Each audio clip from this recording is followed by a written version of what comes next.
How much easier would your life be if you didn't have to translate every single word from Portuguese to English every single time you want to speak the language? Well, let me tell you, it would be a lot easier. That's why I'm doing this video today, to hopefully help you get there. Hey guys, welcome back to another video. If you are new here, hi, my name is Jennifer. This is my channel where I talk about language learning. I speak 3 languages and I'm currently learning German. And if you are a language lover too, feel free to subscribe to the channel and now keep watching the video. So the biggest problem, the problem that most people face when they're speaking English and they can't stop translating things, is they think about every single little word. Every single little word. Yes, I'm repeating it. And what I mean by that is that when you're thinking about, for example, how can I say eu quero beber água in English? And then you go like I quero, want, beber, drink, to drink, drinking. E você fica in this cycle, this vicious cycle where you keep thinking about every single word. If, on the other hand, you learned how to say the chunk, your life, my friend, would be a lot easier. So what are chunks? Maybe you're asking yourself, what are chunks? What is that? Chunks are basically phrases. They are sentences that are already formed. All you have to do is just add the key word that you want to add to the chunk. So for example, let's take the example sentence that I was saying in Portuguese, eu quero beber água. For you to be able to say that in English, all you have to think about isn't exactly every single little word that has to be in this sentence.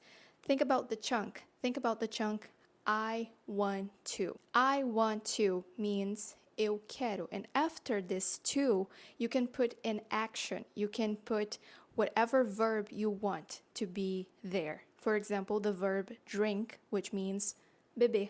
You can put the verb drink in the sentence, in the chunk, and then you have a chunk for you to say. So instead of going like, first I need the person, the subject, then I need the verb, then the verb has to have to or has to have ing.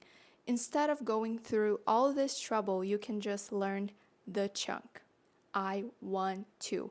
Or if you were my student, I would teach you already I wanna, because I wanna is much more like used and common. The second step and thing that is just as important as the first one and that you need to have in mind all the time is that you have to accept your broken English to be able to get to a better English. Many people don't want to be bad first.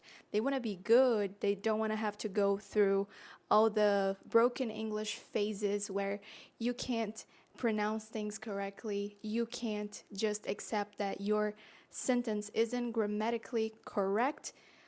Let me tell you something. That's gonna happen and you have to be okay with it.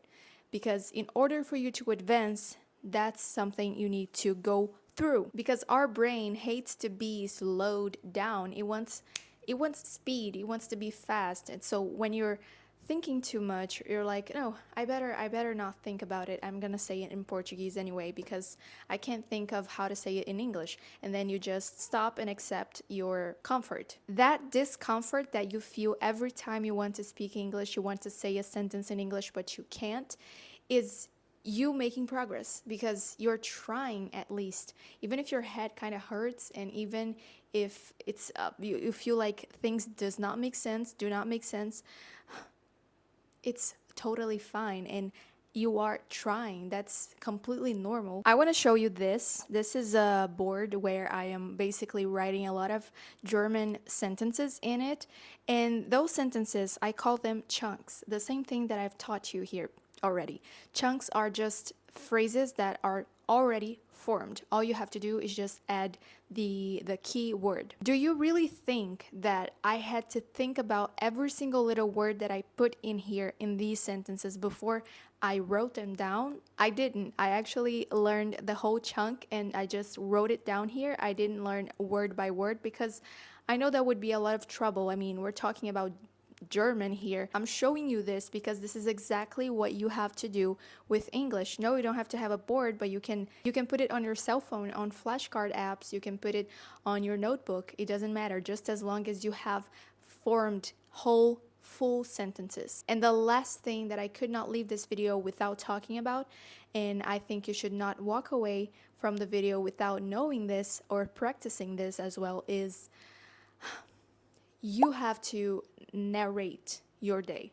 Yeah, like literally just try to talk about whatever you are doing. And even though this is the last step, it's definitely surely not the least, because this was one of the most helpful things when it comes to my learning English.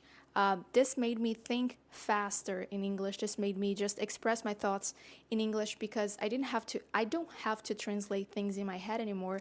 I don't do it anymore because of this simple step that I'm talking about right now with you. So how do you do that? It's pretty simple actually. If you are someone who already has this habit of talking to yourself in Portuguese, this is going to be really easy for you, because you're just going to have to switch to English now. So for example, let's say you are in the kitchen and you are making breakfast and you are just talking to yourself about whatever you are feeling, or about what you are doing, or about what you're going to do.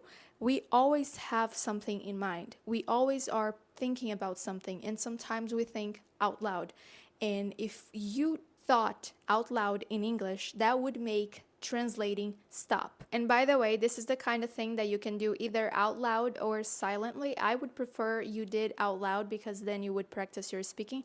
But if you are, for example, in the middle of I don't know, an event and there's people around you, you can just think it here silently. You don't have to necessarily speak it. This is one of the most powerful techniques, and unfortunately it's very underrated, because some people think it's crazy to do that, but if they knew how that would help them to actually think in English and speak faster and all of that, they would start doing it. Well, I guess we've gotten to the end of the video. This is how you're gonna develop your speaking. This is how you're gonna develop your automatic English thinking. You're not gonna have to translate things anymore if you follow these steps. Congrats on watching the video till the end if you've come this far, and thank you so much for watching. I will see you in the next video.